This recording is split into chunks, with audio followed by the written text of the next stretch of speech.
Fala pessoal, beleza? Pessoal, agora nós vamos entrar num assunto importante demais. Ó, o módulo agora, esse módulo é agregando valor ao produto e ao rebanho, né?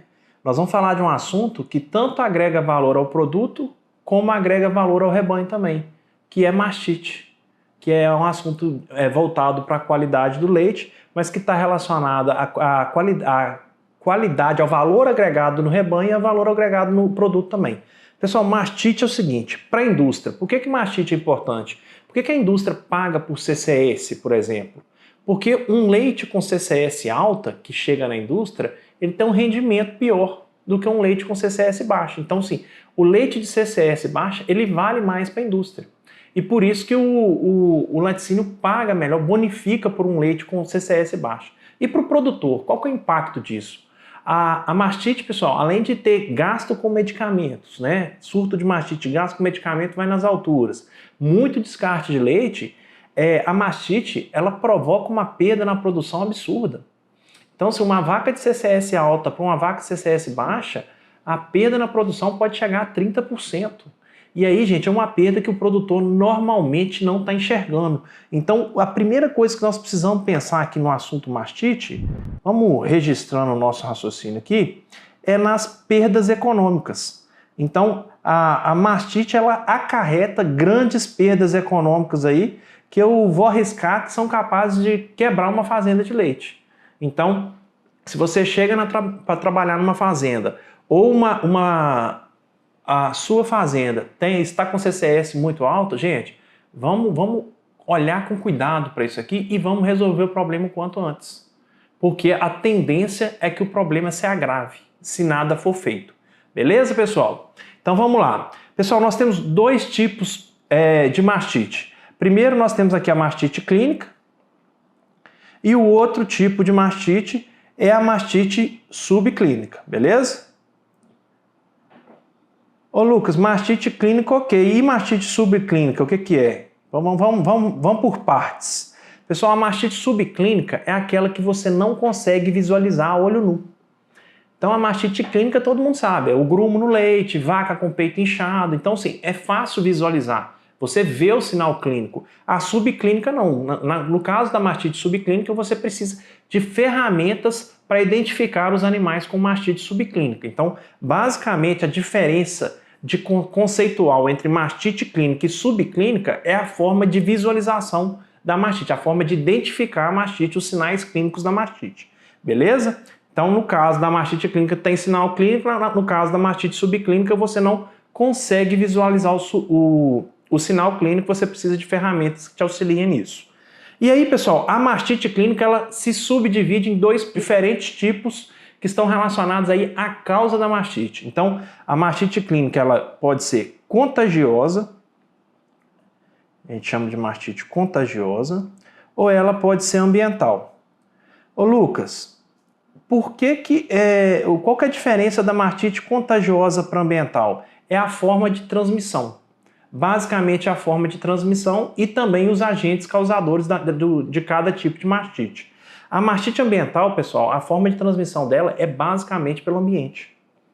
Então são bactérias ambientais que realizam a infecção e provocam a mastite de caráter ambiental.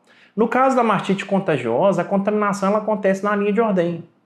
Então é uma contaminação normalmente ou nos procedimentos de ordenha, o ordenhador pode estar causando a contaminação, ou de vaca para vaca, que a gente chama de contaminação cruzada. E aí a mastite contagiosa, os agentes infecciosos eles têm caráter contagioso. E aí, pessoal, pensando no lado do patógeno, qual que é a diferença da mastite contagiosa e ambiental pelo ponto de vista do patógeno?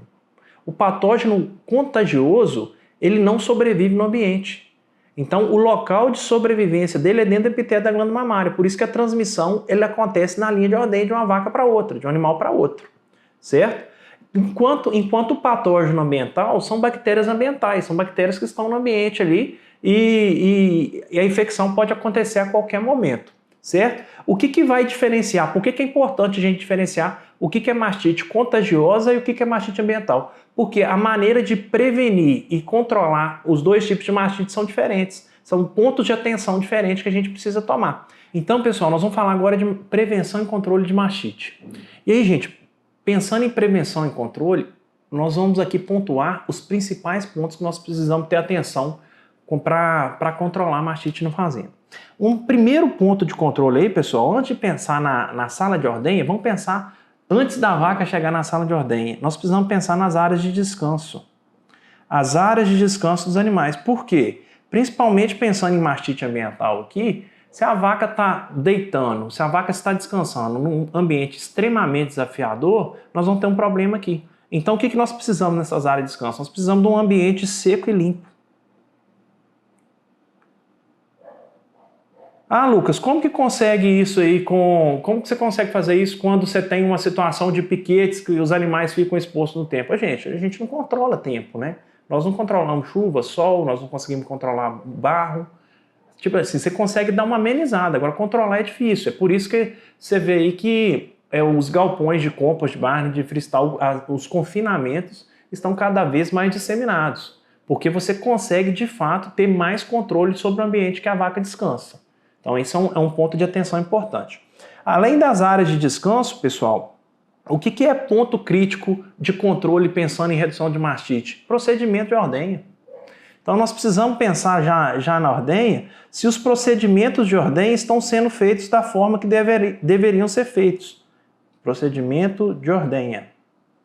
E aí, quando a gente pensa nos procedimentos de ordenha, nós estamos falando de pré-dipping, nós estamos falando de teste da caneca. Por que teste da caneca? Porque muitas vezes só faz teste da caneca no dia que o veterinário está acompanhando a ordenha. No dia a dia não está fazendo teste da caneca, está passando por cima. Então, quando a gente pensa em procedimento de ordenha, nós temos que pensar em quem? Em quem está executando. Em quem está executando a tarefa. Então, nós temos que pensar nas pessoas, que são os ordenhadores. E aí nós precisamos pensar se essas pessoas estão capacitadas para fazer a ordenha certa, da forma como precisa ser feito, e se estão fazendo o que precisa ser feito quando ninguém está olhando, que é o mais importante, porque é a rotina que vai determinar o resultado. Então, e o que são esses procedimentos? Teste da caneca de fundo preto, pré-dip, né? Às vezes você pode fazer um duplo pré-dip, você faz um pré-dip antes de fazer o teste da caneca do fundo preto, secagem dos tetos com papel toalha, e aí a secagem dos tetos precisa ser uma secagem muito boa, para não correr risco de carregar bactéria para dentro, então o teto precisa estar limpo e seco. Até estratégia para colocação da máquina, então até para isso a gente tem que treinar a mão de obra, colocação de máquinas nas vacas. E o pós-dip, né, pessoal? O pós-dip tem que ser um pós-dip muito bem feito, porque o pós-dip ele vai segurar aquela transmissão na linha de ordenha. O pós-dip é a obrigação.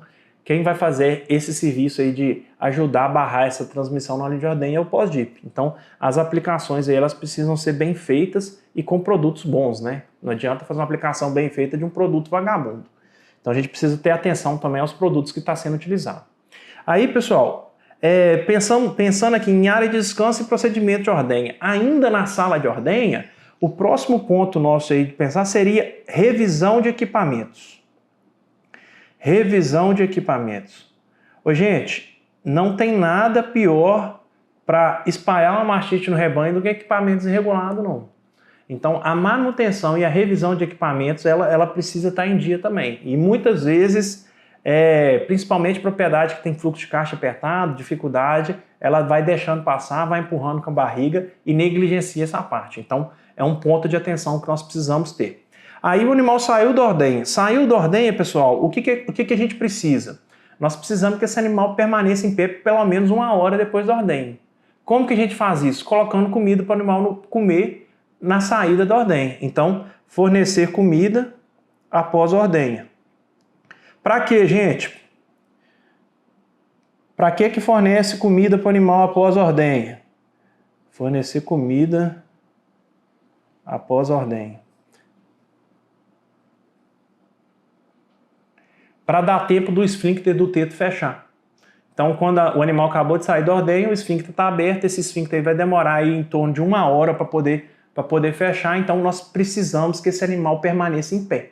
A melhor forma de você segurar uma vaca em pé é você dando comida para ela comer. Ela vai para o coxo comer, ela vai ficar em pé esse tempo e vai diminuir a possibilidade de uma contaminação ambiental aí por conta de um esfíncter aberto, beleza?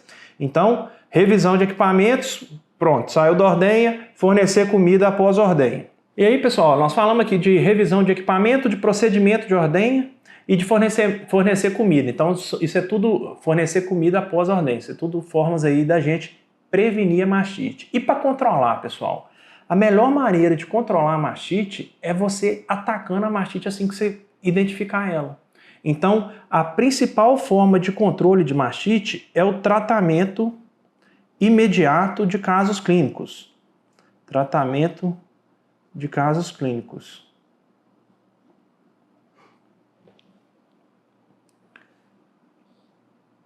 E aí, pessoal, então qual que é a regra? Gente, fez o teste da caneca, a vaca deu mastite, não espera para ver se de tarde vai dar de novo.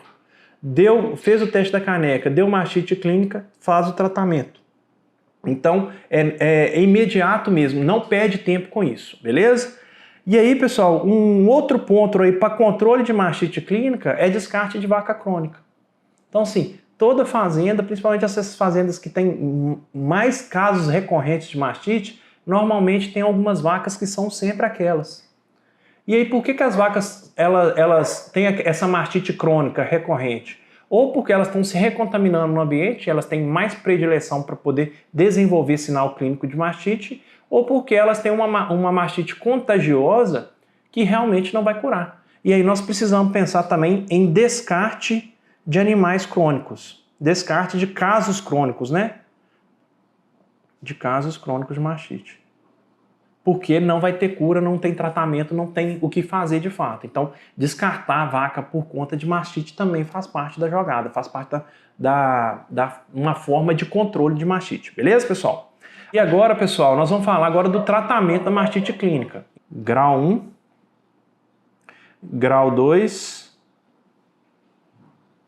e grau 3. O que é cada mastite aqui, pessoal? Mastite de grau 1 é só presença de grumo no leite sem acometimento da glândula mamária em si, do úbere em si. Então, é aquela vaca que apresenta, o único sinal clínico que está apresentando é grumo ou alguma outra alteração no leite. Alteração visual no leite. Grumo, alteração visual no leite é a mastite de grau 1. A mastite de grau 2 é aquela que, além da presença de grumos no leite ou alguma alteração no leite, você também tem um acometimento da glândula mamária. Então é aquela mastite que, às vezes, o peito está muito inchado, vermelho, quente, a vaca está dor, né? Quando você encosta no olho da vaca, você vê que a vaca está sentindo dor. Então essa aí caracteriza a mastite grau 2.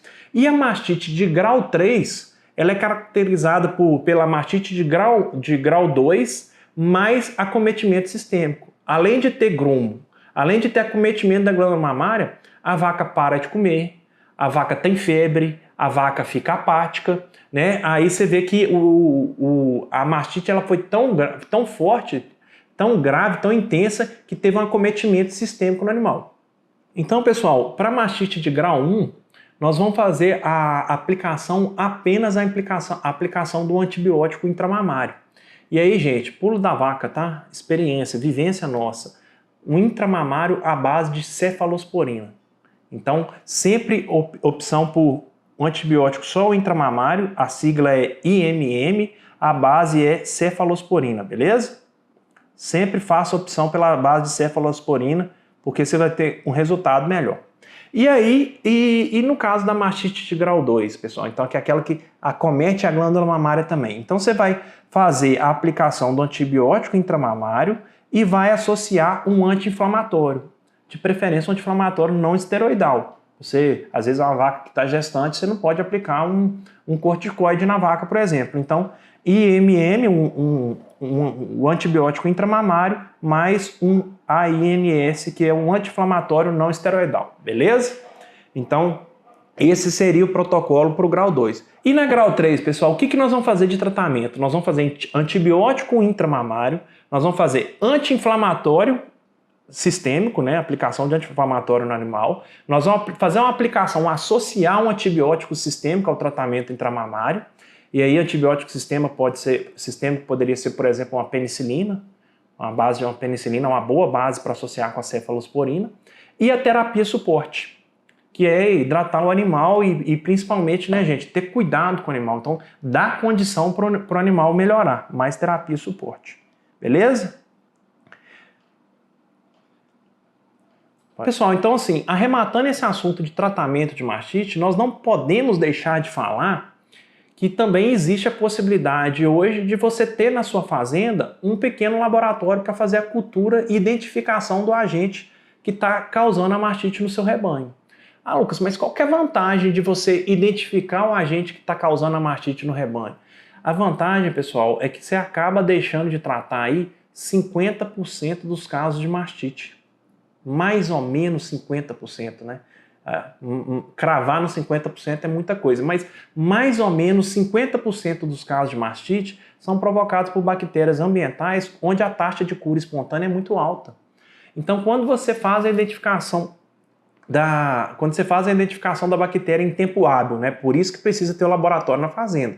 Não adianta coletar e mandar para o laboratório e ter resposta daqui 15 dias, isso não vai resolver nada. Então, precisa ser com o laboratório na fazenda, ele vai te permitir escolher qual vaca que vai ser tratada e qual que você vai esperar a cura espontânea do animal. E aí vai evitar gasto com medicamento e vai evitar descarte de leite por conta disso.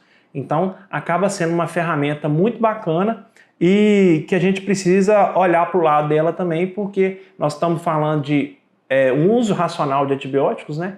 Usar menos antibióticos para a produção de leite. Nós estamos falando de economizar dinheiro com gasto com medicamentos e com descarte de leite também. Então, nós precisamos olhar com cuidado para essa ferramenta que nós temos disponível hoje, beleza? Então, pessoal, nós praticamente encerramos aqui a parte de mastite clínica e agora nós vamos retomar a parte de mastite subclínica. Por que a mastite subclínica é importante? Porque as perdas provocadas pela mastite subclínica, o produtor não está vendo, mas elas são muito, muito significativas. Nós falamos aqui que uma vaca chega a perder 30% na produção dela se ela tiver com a CCS muito alta, acima de 1 milhão, por exemplo. Então a vaca aí produzindo 20 litros de leite estaria produzindo 14 litros de leite só porque a CCS dela está muito estourada. Gente, isso quando você pensa nisso a nível de rebanho, então um rebanho com a CCS de mais de 1 milhão é prejuízo demais. Então nós precisamos cuidar desse assunto também. E como que nós fazemos isso, pessoal? Existe um passo a passo para você trabalhar a redução de CCS, né? O controle da mastite subclínica na fazenda. E como que é esse passo a passo? Pessoal, a primeira coisa que a gente tem que fazer é identificar os animais crônicos. Então é a identificação dos animais crônicos. Uai, Lucas, mas como é que eu faço isso? Nós vamos precisar fazer nós vamos precisar identificar com ferramenta. É mastite subclínica, não dá para você fazer teste da caneca para identificar. Então, principalmente a melhor ferramenta é a CCS individual. Que é o quê? Você vai coletar o leite de todas as vacas e vai fazer a CCS para cada vaca. O que é importante nessa coleta, pessoal? Que precisa ser o leite, uma representação do leite da ordenha toda da vaca. Então, para aquelas propriedades que tem um medidor de copo, aquele medidor de copo, aí você pode fazer a coleta no medidor. Depois que você for lá medir o leite da vaca, você faz a coleta no medidor, você vai ter uma fração representativa de todo o leite da ordenha completa da vaca. No caso de medidores eletrônicos, de propriedades que têm medidores eletrônicos, é preciso de um kit para poder fazer essa coleta. Então, a fazenda que não tem precisa providenciar esse kit. E no caso de fazenda que não tem nada, pessoal, aí é melhor usar o recurso do CMT. E aí você vai fazer a identificação aí com uma identificação mais subjetiva, né? Você não vai conseguir quantificar a CCS, mas também você vai conseguir identificar quem são os animais que têm mastite subclínica no rebanho. Então, os dois recursos que nós temos ou é CCS individual, CCS individual,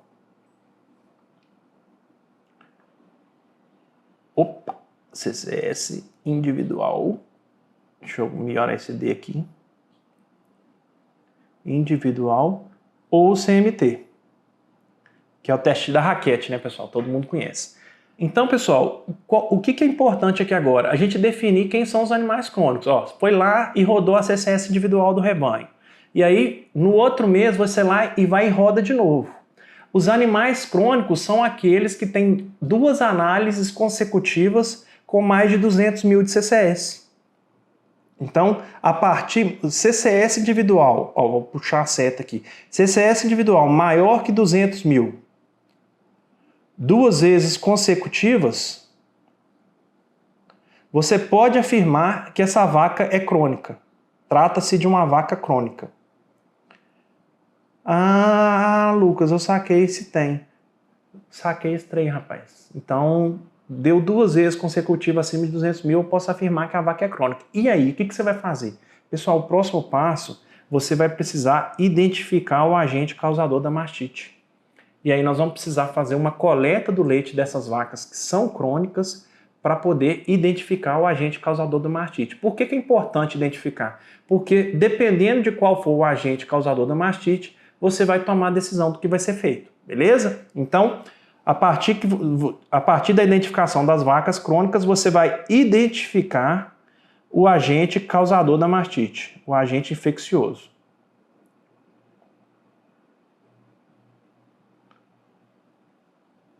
Então, pessoal, a partir do momento que você identificou os agentes infecciosos, nós temos algumas ações que podem ser tomadas dentro da fazenda.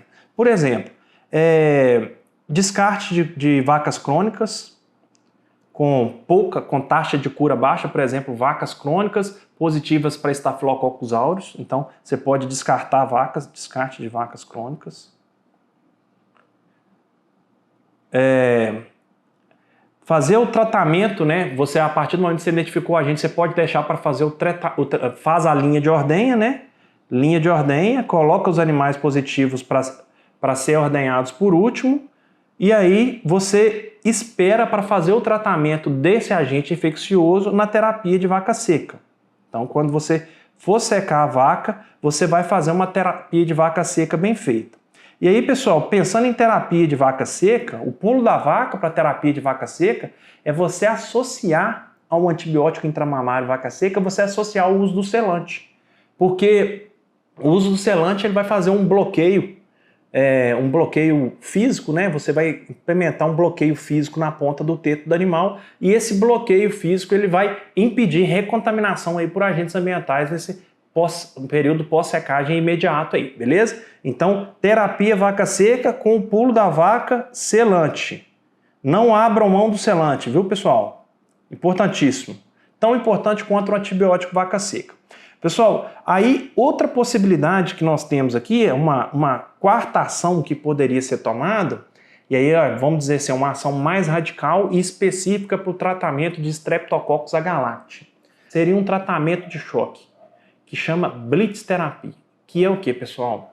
Fazer um tratamento com a aplicação de antibiótico intramamário à base de cefalosporina em todos os tetos de todas as vacas em lactação por 5 dias consecutivos. E qual que é o gargalo disso aqui, né, pessoal? Qual que é a dificuldade? Se não for assim, vai dar errado, gente. Se você for tratar só as vacas que deram positivo para Streptococcus agalactiae, pode ser que tenham vacas que, no momento do resultado da cultura até a coleta, elas se contaminaram na linha de ordenha, e aí essas vacas, você não vai conseguir erradicar o agente da sua fazenda. Então, o seu tratamento, você vai gastar muito também, vai descartar muito leite e o tratamento vai ser ineficiente. Então, assim, pior do que ter o custo de fazer a blitz terapia, ter que descartar leite, que é o custo dos medicamentos, e o custo do descarte de leite é você não colher o resultado que você esperava com esse manejo. Então, a blitz terapia, ela tem que ser usada com muita responsabilidade e o produtor tem que saber exatamente o que vai acontecer. E o descarte de leite, pessoal, é um negócio muito sério, porque imagina você faz uma blitz terapia e não descarta o leite certo ainda para coroar aí um prejuízo do produtor, você tem um problema com antibiótico no leite. Então nós precisamos ter muita atenção aí e muito cuidado para fazer o manejo da blitz terapia, beleza? Então, pessoal, pensando em mastite, prevenção e controle de CCS, basicamente o assunto técnico seria isso aqui. E aí o que a gente precisa preocupar de fato? Pessoal, nós precisamos preocupar com o fator humano. Então, assim, as pessoas que estão na linha de frente, os ordenhadores que estão na linha de frente do dia a dia com as vacas, elas precisam estar capacitadas, treinadas, motivadas e engajadas com o processo. Então, não adianta você fazer uma combina com o produtor e esquecer de fazer um alinhamento com o ordenador, com quem vai realmente executar as ações do dia a dia e quem realmente vai gerar o resultado que nós esperamos aí com essas medidas que foram apontadas aqui. Beleza, pessoal? Então, até a próxima aula. Valeu!